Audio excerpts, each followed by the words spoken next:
plus en plus, les peuples s'attachent à leur identité. Certains les valorisent à travers des célébrations annuelles, d'autres à travers des organisations événementielles périodiques, et tout ceci dans un seul but, porter loin leur localité à travers leur identité. Eh bien, ce sont des fêtes identitaires tout simplement, mais au-delà du caractère festif et culturel que présentent ces fêtes identitaires, quel autre apport avions-nous au plan socio-économique? C'est la préoccupation de ce plateau de l'Espère ce soir, et j'ai l'honneur d'accueillir Martin Edithié. C'est bien ça, hein? Edithié, oui. Edithié, ok, Edithié. Merci d'être sur ce plateau. Merci, madame. Comment allez-vous? Je vais bien. D'accord. Et la société culturelle? La société culturelle se porte également bien. Merci beaucoup. Je rappelle que vous avez organisé plusieurs manifestations, surtout plusieurs fêtes identitaires, et c'est à ce titre-là que vous êtes sur ce plateau. Et déjà, je voudrais qu'on parle un peu de cette fête identitaire. Pourquoi organiser une fête identitaire? Pourquoi? Merci, madame. Vous savez, la culture étant l'ensemble des mœurs, coutumes, us propres à une communauté socio-linguistique, ça fait partie de l'identité du groupe socio-linguistique en jeu. Alors, ça permet à chaque groupe de s'affirmer, de ressortir ses valeurs endogènes. Et ces valeurs qui caractérisent, qui sont des éléments fondamentaux pour le développement socio-économique de cette communauté socio-linguistique. Donc, il faut... En réalité, la culture est le prisme par lequel chaque culture, chaque ethnie, chaque groupe socio-linguistique se mire pour projeter l'avenir. En quelque sorte, c'est une question beaucoup plus globale. Globale. D'ensemble. Oui. Voilà. Alors, mais quand on parle de fête identitaire, quels sont les aspects qui doivent tout de suite nous frapper à l'œil?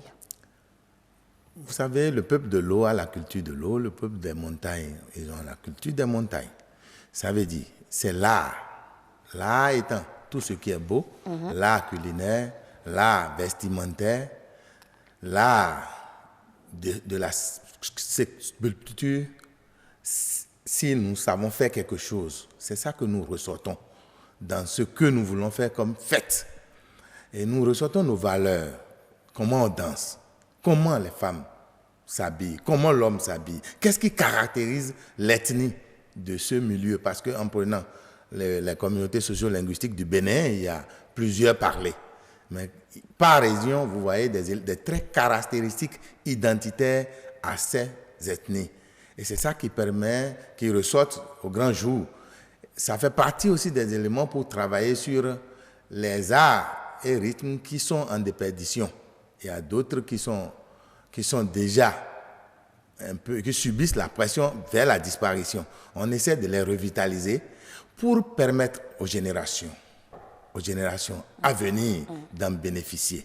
Parce que la culture, ça se transmet également de génération en génération. Alors aujourd'hui, on a assez de fêtes identitaires, mais a priori, quelles sont les bases d'une fête identitaire? A priori, assez de fêtes, c'est une dynamique culturelle. Ça fait partie du brassage. Parce que si nous avons les fêtes identitaires de Wemekwe, de Novicha, de Gani, et les fêtes identitaires à Tchaïbile, c'est un brassage culturel. Ça permet aux communautés socio-linguistiques de vivre ce brassage et de copier les éléments qui pourront permettre à telle culture d'améliorer sa façon de faire. Parce que vous savez, avant on dit souvent, quand tu veux parler de Idacha, on le reconnaît, on dit c'est quelqu'un Iyampilé. Mais aujourd'hui, cet art culinaire est devenu l'art de tout le monde. Donc tout le monde, on a partagé ce foyer digestif et c'est accepté par tous. Donc c'est une valeur. Alors que si c'était renfermé, les autres cultures n'auraient pas connu cela. Mais on a, tout à l'heure vous avez cité assez de fêtes identitaires, Novita, etc. Et aujourd'hui, chaque année, vous avez une nouvelle fête d'identité, ainsi de suite. Moi, je veux savoir sur quelle base est-ce que on dit, bon, je prends par exemple le cas de Campopo, sur quelle base on dit, bon, on doit organiser une fête identitaire, ça y est, nous avons notre fête identitaire. Et comment est-ce que ça se passe? Vous savez, pour organiser ces fêtes culturelles, il y a le vecteur transformationnel de la culture même. Ce n'est pas à l'école qu'il faut dire qu'on passe de telle classe à telle classe, mais c'est d'une génération à une génération pour voir qu'est-ce qui nous représente et comment nous allons le vitaliser, comment nous pouvons le monnayer comme des atouts culturels et touristiques et des atouts économiques pour notre région.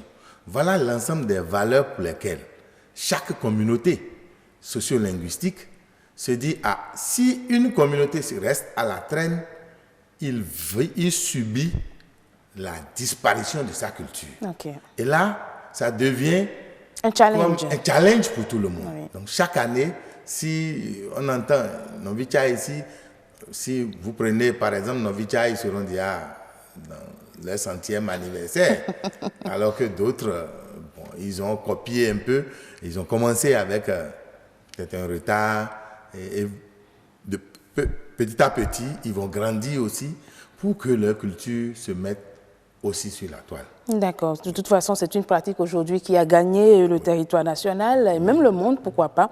Mais qui sont ceux-là qui organisent les fêtes identitaires? Une fête identitaire s'organise par les fils et filles de la localité, également les sympathisants, les alliances. Parce que les alliances constituent un vecteur de dynamisme de la culture. Les alliances, nous avons parlé du brassage avec les autres. Oui. Donc, les fils et filles portent leur culture à la surface du monde.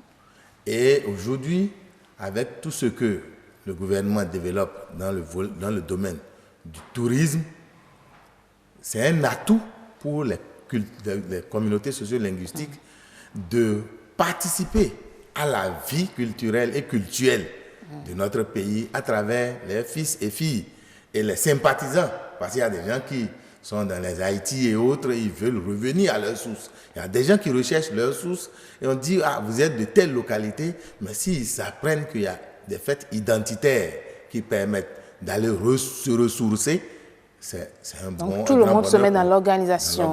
Les gens sont impliqués dans l'organisation. Il y a tout, on met en place un comité, comme un comité qui dirige. Et généralement, ce comité est choisi sur quelle base, sur quels critères? Le comité est choisi... Puisque vous avez fait partie de plusieurs... Oui, ce que nous avons fait plusieurs fois, nous avons essayé de ressortir un critère, c'est le critère d'appartenance politique. Ce critère est éliminé. Malgré les divergences politiques, on se retrouve dans ce prisme culturel qui est la culture, qui n'a pas besoin d'appartenir à un parti politique avant d'agir. La preuve, même la contribution pour l'organisation de ces festivités, on demande les souscriptions, la participation volontaire de tout le monde. Donc c'est tout le monde en fait qui contribue. Alors, en dehors du caractère festif, du caractère culturel que l'on a à première vue de cette fête identitaire, de ces fêtes identitaires, quels sont les autres apports au plan socio-économique que l'on peut obtenir à base de ces fêtes identitaires-là? Merci madame. Sur le plan économique, d'abord, si on dit qu'on veut faire Novi Tchai, ou bien on veut faire festival à Tchai Bilé, ou bien on veut faire Wemerwe, c'est à 2 mois, vous ne pouvez plus avoir de réservation dans les hôtels parce que tous les hôtels toutes les chambres d'hôtel sont déjà bloquées. Pour d'autres, c'est à la fin des festivités de l'année précédente qu'on demande déjà la réservation pour l'année qui vient. Donc, c'est d'abord un pan économique. Et ça permet à tous ceux qui savent préparer l'art culinaire, les mets de la localité.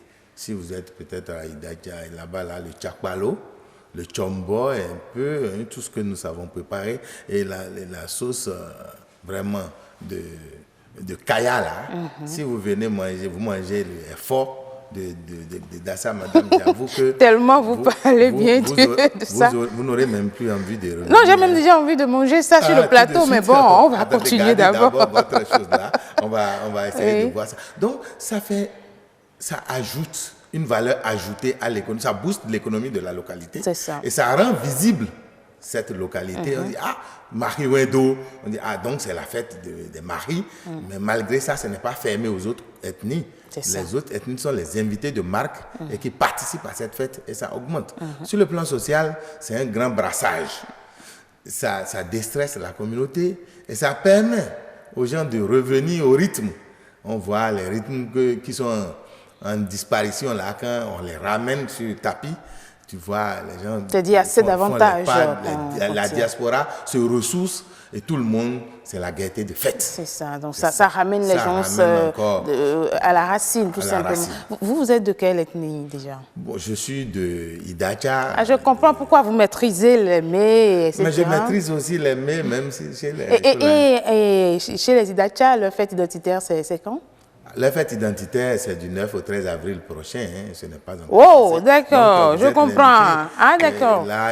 Vous invitez les téléspectateurs aussi en même temps. Oui, tout le monde, ils sont invités. Hein. Je peux venir déposer vos cartes d'invitation ici. Avec plaisir. Il suffit que vous soyez. N'oubliez pas pour Agnès Bello, hein, c'est ma chef d'édition. Ok, ça là, c'est déjà rentré dans les oreilles de ceux qui doivent le faire. On sera avec vous. Cette fête-là, il y a l'art culinaire et comment.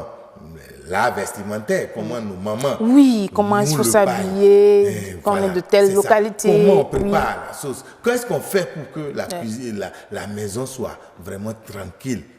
Et comment on peut être l'ambassadrice de cette culture pour apprendre aux autres, voilà comment on prépare les tchapalo. C'est-à-dire, on retient tout simplement qu'il y a plusieurs avantages liés justement à ces fêtes-là, à part la culture. Ceci, hein. Oui. Il y a la dictée en langue. D'accord. Savoir écrire et lire. Tout ça se passe au cours des fêtes. Ça se passe au cours de cette fête. Ok, d'accord. Vraiment, c'est une fête identitaire et que c'est 1000 regrets et je vais 10 millions on de regrets. On ne va pas faire la publicité pour ça. On a compris déjà que c'est pour bientôt et que vous nous invitez. Je vous invite. Et il faut aussi résumer pour dire que ces différentes fêtes-là apportent quand même beaucoup de choses au plan socio-économique. Il y a la caisse, l'économie béninoise qui gagne quelque chose. Parce que s'il y a des recettes au niveau des hôtels, au niveau des bars, restaurants et autres, c'est sûr que l'impôt aura pour son compte et que la société se porte aussi à bien, à merveille du moins. Même ceux qui travaillent dans la logistique, les transports, c'est une grande occasion. Et ça ressort aussi les atouts touristiques de cette communauté socio-linguistique. Oui. D'accord. Bon, on va vous dire tout simplement merci d'être venu sur ce plateau pour avoir partagé toutes ces informations avec nous. En attendant qu'on vous rejoigne pour votre fête, on vous souhaite un bon retour chez vous.